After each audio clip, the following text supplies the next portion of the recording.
순서로 넘어가 보겠습니다.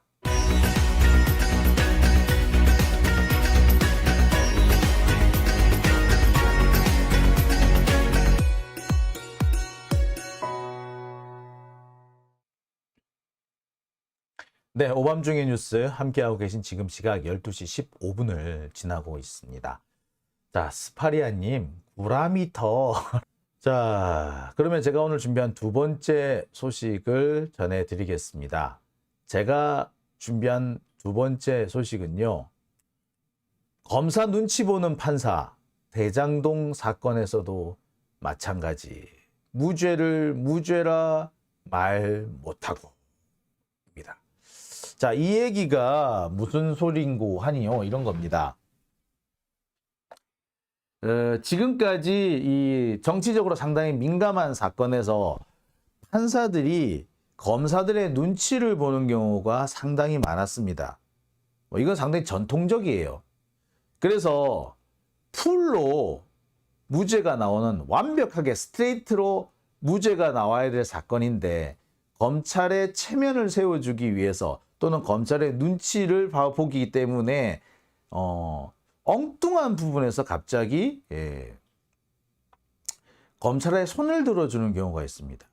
그래서 예컨대 만약에 이런 거예요. 뇌물로 구속된 사람인데 엉뚱하게 뇌물이 아니라 탈세 혐의, 세금 얼마 안 낸 걸로 징역 10월에 집행유예 2년 이렇게 나온다든지 엉뚱하게 되는 경우가 제법 있습니다. 또는 뇌물 혐의로 잡아가뒀는데 혹은 정치자금으로 잡아가뒀는데 정치자금은 다 무죄 나오고 엉뚱하게 공금 유용 현직에 있을 때 쓰면 안 되는데 법인카드를 썼어. 요게 걸려가지고 징역 6월에 집행유예 2년 이렇게 나오는 경우 그렇게 해서 풀어주는 경우가 제법 있어요. 이게 다 뭐다? 사실은 판사가 검사 눈치를 보는 겁니다.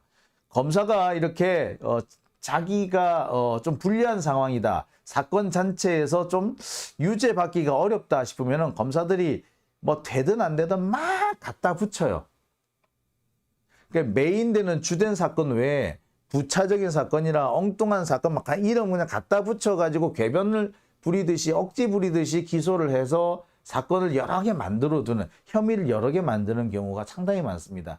지금도 그렇죠. 이재명 대표 대장동으로 기소해놓고 갑자기 선거법을 갖다 붙이죠. 그 선거법 김문기 모른다 이거 가지고 지금 검찰이 기소한 거 아닙니까? 김문기 모른다 그거 내가 모를 수도 있지. 니들이 볼 때는 안다고 느낄지 몰라도 나는 몰라. 당연히 그런 상황이 있는 거 아닙니까? 자, 그런데 이거를 기소를 했어요. 이게 억지죠. 억지 기소란 말이야. 그런데 이런 억지 기소를 하면은 검사가 야 갖고 가 임마 하고 내다 던져버려야 되는데 기소를 받아주는 거야. 그리고는 진짜 중요한 핵심 사건에서는 무죄가 났는데 이렇게 그냥 갖다 붙인 억지스러운 사건에서 유죄를 때리는 경우가 있습니다. 그런 거 있어요.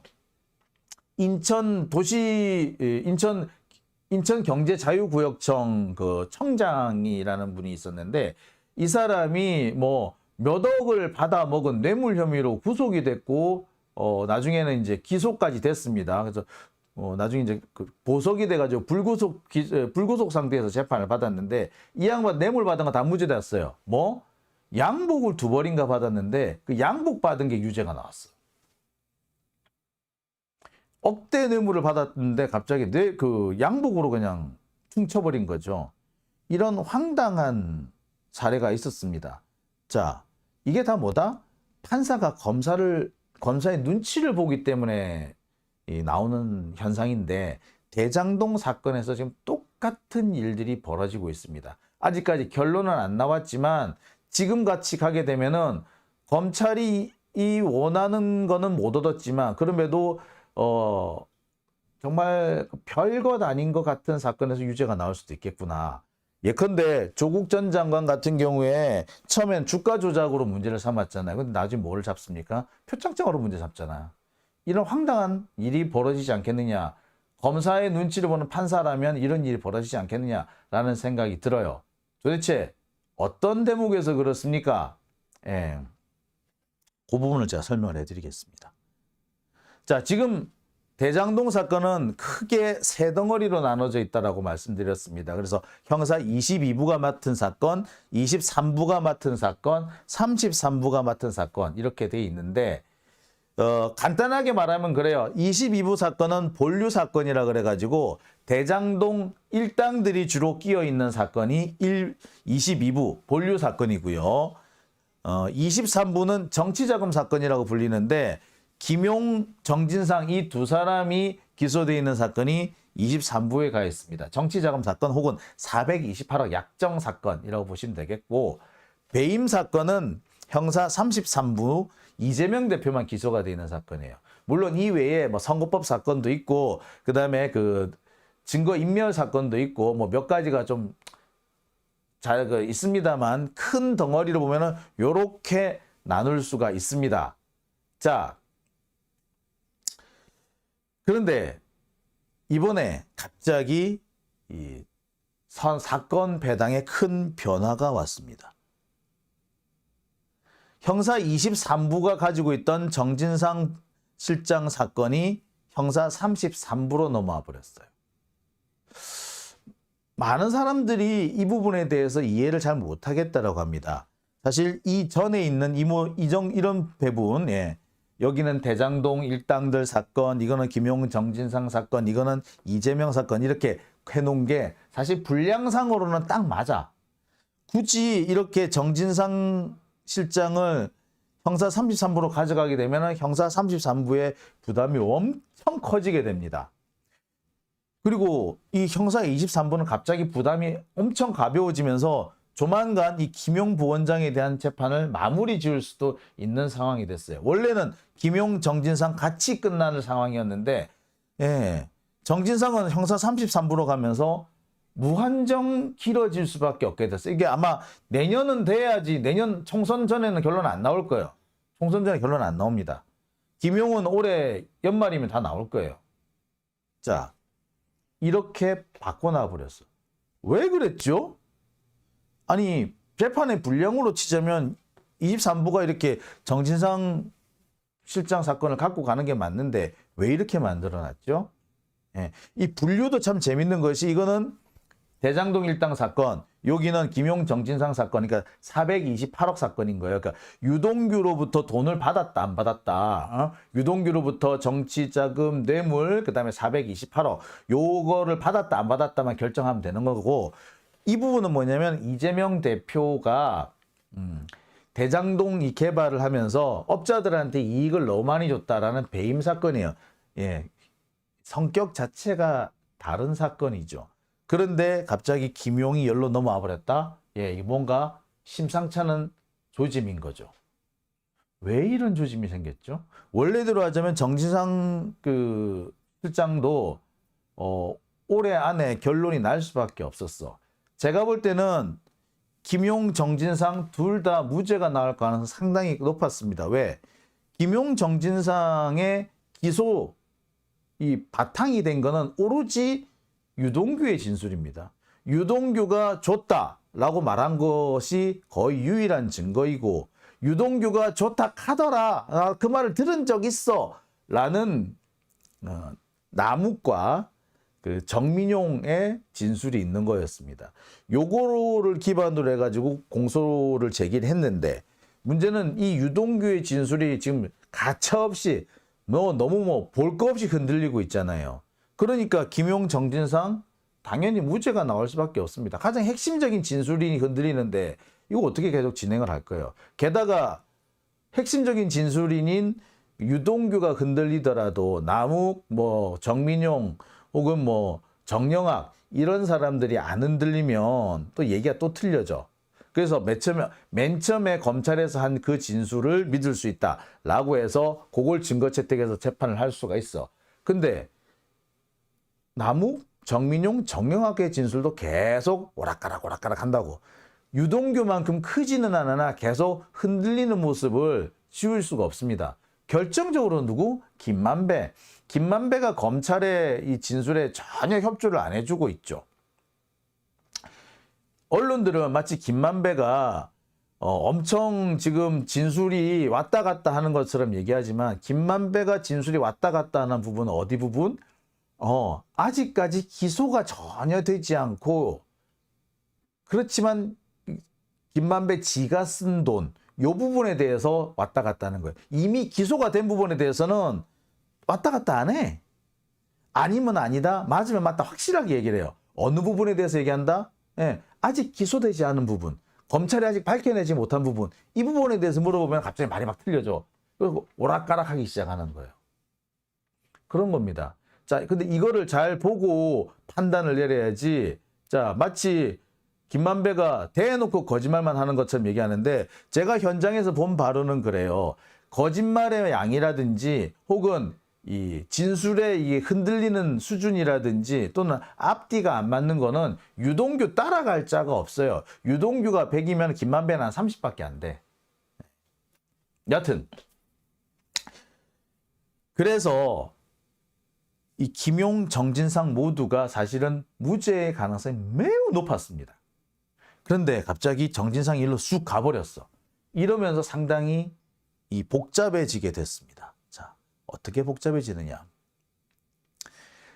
일단 형사 22부 사건, 이거는 이 대장동 일당들에 대한 사건이잖아요. 근데 대장동 일당 작년에 기소가 됐는데 올해 이 공소장을 싹 바꿨어요.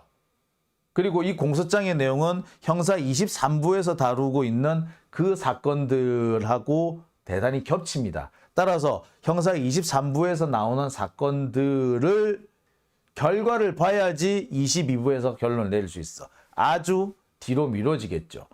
뿐만 아닙니다. 형사 33부에 정진상이 일로 가면서 이 사건의 결론까지 봐야지 22부도 결론을 내릴 수 있는 그런 상황이 돼버립니다. 하여튼 뭐 22부와 33부는 함께 가게 생겼어.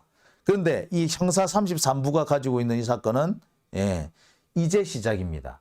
그리고 형사 33부에 배당되어 있는 기록, 목록이 트럭으로 옮겨야 될 정도로 복사하는 데만 1,000만 원이 들 정도로 무려 사건 기록이 20만 페이지에 달합니다. 읽는데도 진짜 석 달 열흘이 걸릴 수준인 거죠. 여기에 정진상 실장까지 사건이 넘어왔다면 이 부분은 뭐가 된다? 언제 끝날지 몰라요, 이 사건. 자, 유일하게 지금 현재 끝날 걸로 보이는 거, 끝이 보이는 데는 여기인 거예요. 조병구 부장 사건. 원래도 정진상 사건이 여기 있을 때도 올해 안에 끝날 가능성이 높아졌었는데, 뭐 조병구 부장은 이거 이래가지고 올해 안에 끝내겠나, 선거 전에 끝내겠나 이랬는데 선거 전에 당연히 끝날 수밖에 없는 사건이었어요. 그런데 정진상을 떼서 이쪽으로 보내버리면서 사건 하나만 가져가게 됐죠. 몸이 가벼워졌어. 움직이기가 엄청 수월해진 거야. 빨리 끝날 겁니다. 9월, 10월에 종료될 걸로 저는 보고 있어요. 자, 근데 도대체 왜 이렇게 만들어 놓은 거야? 아니, 정진상이 여기 있다고 해서 딱히 이렇게 많이 늦어질 것 같지도 않고, 그리고 지금까지 진행을 다 여기서 22부에서 23부에서 했는데 갑자기 33부로 넘겨주면은 처음부터 다시 하라는 얘기잖아. 이게 말이 돼? 왜 그랬지? 의심이 될 수밖에 없습니다. 왜 그랬을까? 도대체 왜 그랬을까?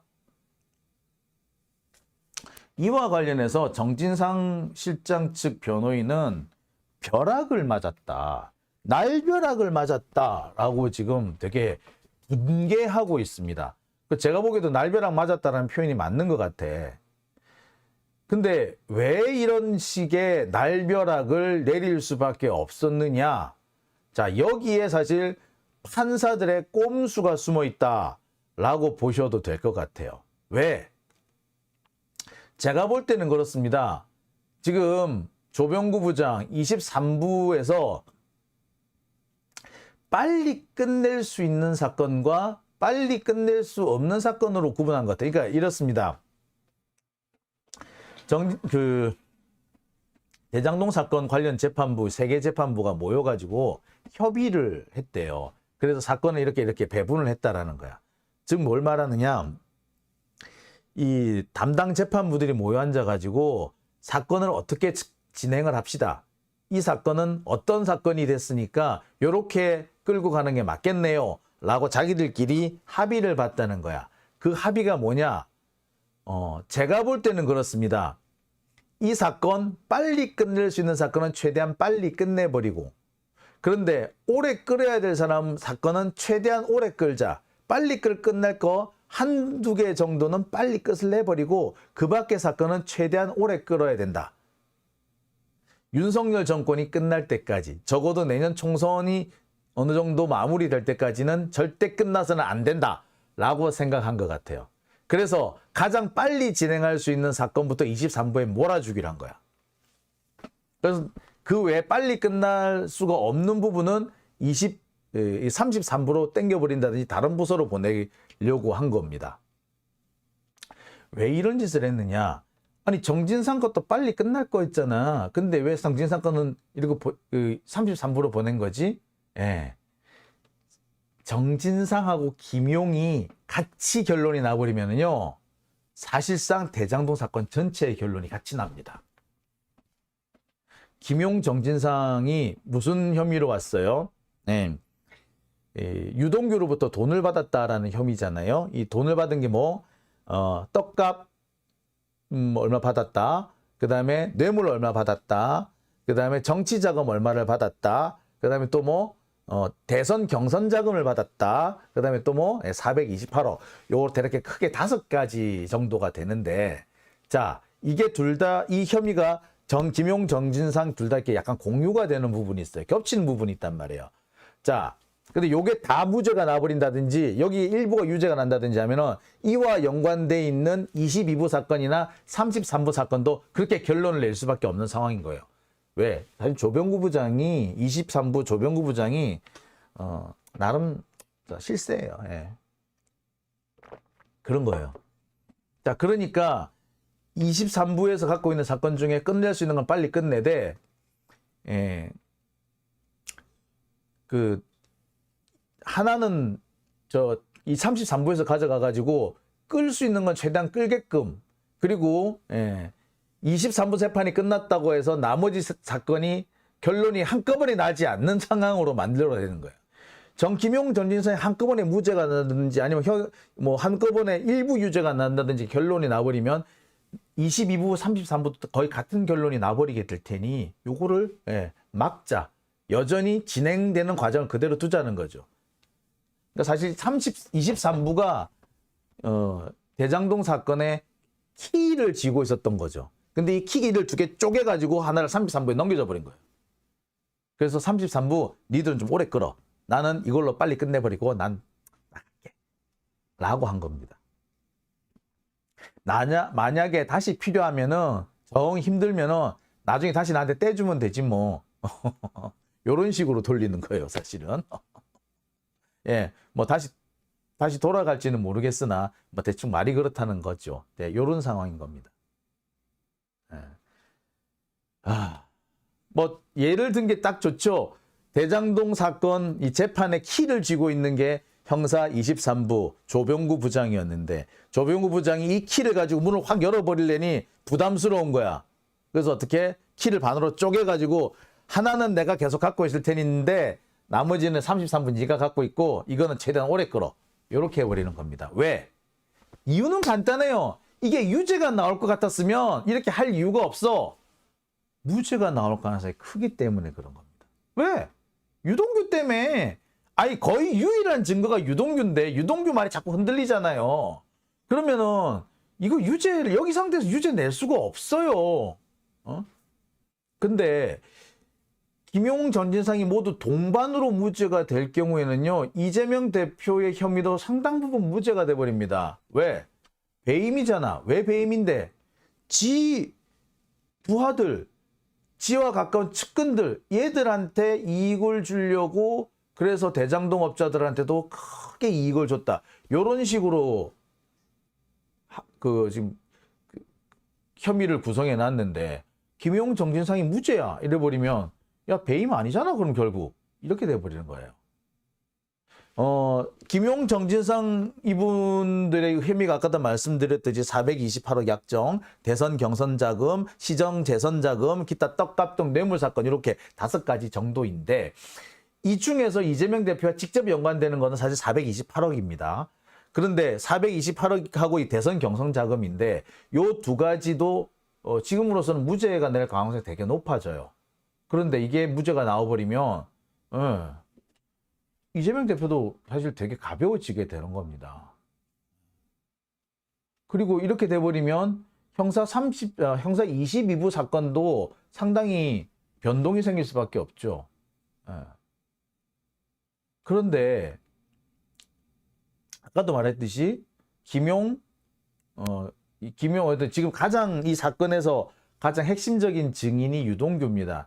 유동규의 증언과 진술을 토대로 공소장이 만들어진 거예요. 유동규가 흔들리면 나머지 다 흔들려요. 자, 유동규가 흔들린다고 해도 나무, 김만배, 정영학의 진술이 조금 받쳐주면 어찌어찌 버텨볼만 하나 지금 김만배, 나무, 정영학 진술도 계속 흔들리잖아요. 그죠? 그러니까 여기서 신빙성을 추출해내려는 거는 상당히 어려울 수밖에 없는 겁니다. 즉 적어도 이 대장동 일당들의 진술이 일치했어야만이 겨우 대장동 사건에서 유죄를 만들어낼 수가 있었는데 이들이 제각각 노는 진술을 하고 있고 계속 흔들린단 말이야. 그래서 유동규 진술 다르고 김만배 다르고 다 달라. 결과적으로 뭐 얘들의 진술이 어찌됐든 간에 혐의 입증이 안 된다는 거예요. 근데 이런 모습이 가장 잘 드러난 데가 어디? 23부 조병구 부장 건이었던 거예요. 그러니까 조병구 부장한테는 사실상 부담이 커지게 됐지. 검사들 입장에서 보면은 어때? 야, 조병구 부장이 이거 무죄 때릴 것 같아. 조병구 부장한테 한 대 맞을 것 같은 거야. 그럼 어떻게 해? 이거 막아야 될 거 아니야. 근데 조병구 입장에서는 무죄가 맞는데 검찰이 저렇게 깽판 부린다고 해서 내가 이거 재판을 그만해야 되나? 라고 고심을 할 수밖에 없죠. 그래서 결단한 게 뭐야? 야, 쪼개자. 나는 제일 빨리 끝낼 것만 딱 잘라서 내가 갖고 가고 검찰 김용한테 무죄가 나온다 하더라도 검찰이 비록 약간의 타격은 입겠으나 계속해서 사건을 끌고 갈 수는 있으니 일단 나한테 부담은 줄겠구나.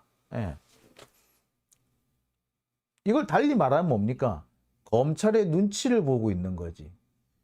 증거를 보고 판단을 하는 게 아니라 아이고 이거 증거로 보자면 무죄인데 무죄가 되면 이 검사들이 이거 나 엄청 괴롭히는 거 아니야? 나 뒤털고 다니면 어떡하지? 라고 생각할 거예요. 그러니 눈치를 안 볼 수가 없죠. 조병구 부장이 앞으로 어떻게 하느냐에 따라 가지고 저도 참 하고 싶은 말이 많습니다. 그동안 꾹 눌러뒀던 얘기들이 있는데 나도 까뿐다. 이씨. 자, 퍼플딥님 총선에서 반드시 200석 이상 얻어서 문제 있는 검사, 판사 즉시 탄핵해야 됩니다. 탄핵 소추는요, 대통령을 제외한 나머지는요, 100명이 있으면 탄핵 발의가 되고 대적의원 과반수의 찬성이 있으면 탄핵이 통과가 됩니다. 대통령만 200이에요. 네. 자, 결국 이게 뭐냐면, 아마 그 재판부는 그런 것 같아요. 비교적, 이재명 대표하고 연결거리가 적은 김용 사건을 먼저 끝내주면, 그리고 정진상은 33부로 보내버리면, 김용한테서 김용 사건에서 검찰이 원하는 결과가 안 나온다 하더라도 검찰이 그렇게 시비는 안 걸 거야. 라는 거죠. 특히 428억 약정설이라든지 대선 경선 자금 이 두 가지는 김용에서 이재명으로 넘어가기가 사실상 불가능한 대목입니다. 왜? 정진상이 428억 약정을 받았고 대선 경선 자금을 받았다면 이것이 바로 이재명 대표로 연결이 될 수가 있으나 김용 부원장 역시 정치인이잖아요. 성남시 의원이었잖아. 그러니까 뭐 이 사람도 자기 정치 자금이 필요하고 정치 활동을 한단 말이야. 따라서 유동규한테 정치 자금을 받았다면 지 돈을 받았지, 지 정치 자금을 받았지 이재명 정치 자금을 받았다고 할 수가 없는 거예요. 결론이. 428억도 마찬가지야. 그것이 설령 김용한테 간다고 했더라도 김용 입장에서는 이거 나한테 온 거지. 그게 이재명과 공유할 그런 사안은 아니라고 보는 거예요. 그러니까 지금 가지고 있는 혐의가 이재명으로 연결 잘 안 되는 사람이 김용이고, 정진상은 정반대로 정진상한테 이 혐의가 인정된다면 바로 이재명한테로 넘어갈 수 있겠구나 라는 대목이 있는 겁니다. 그러니까 김용한테 무죄를 선고할 경우 그 재판부, 법원의 부담은 아무래도 상대적으로 정진상보다 덜한 거예요. 그러니까 정진상은 따로 떼가지고 오랜 시간이 지난 뒤 결론 내리라고 딱 던져버린 겁니다. 자, 설명이 좀 길었는데요. 결론이 뭡니까? 법원이 눈치를 봤다라는 거죠. 그냥 재판이 진행되는 경과에 따라 가지고 결론 내리면 되는데, 그러려고 하니까 검사들한테 눈치가 보이고, 검사들 저 기세가 좀 그런데, 만만치 않은데, 심상치 않은데 싶으니까 이런 행동을 한 거다. 이렇게 꼼수를 부린 거예요. 재판을 잘라서 한쪽으로 보내버리는. 그러니 이게 눈치를 봤다고 안 해요. 눈치를 봤다고 하는 거지. 참 그런 면에서 참 안타깝고 또 속상합니다. 참 그렇죠.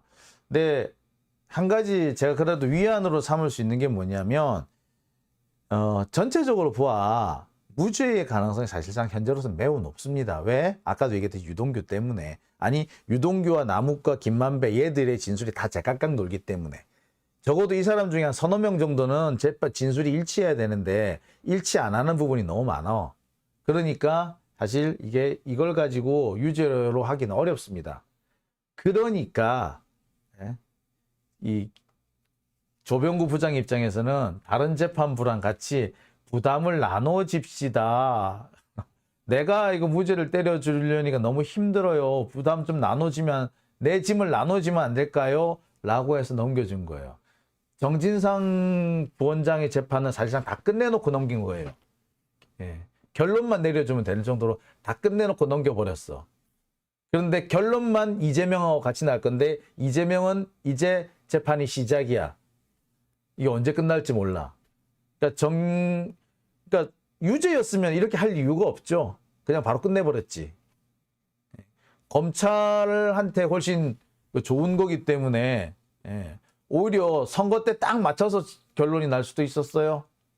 그런데 그러지 않았다는 건 뭐 한편으로 보자면 결과적으로 유리한 무죄의 결론이 날 가능성이 높다라고 볼 여지도 있습니다. 그런 면에서 보면 한편으로는 좀 위안이 되기도 하죠. 자, 오밤중의 뉴스. 제가 준비한 두 번째 소식은 여기까지고요. 이어서 세 번째 소식으로 넘어가 보겠습니다. 네, 오밤중의 뉴스 함께 하고 계신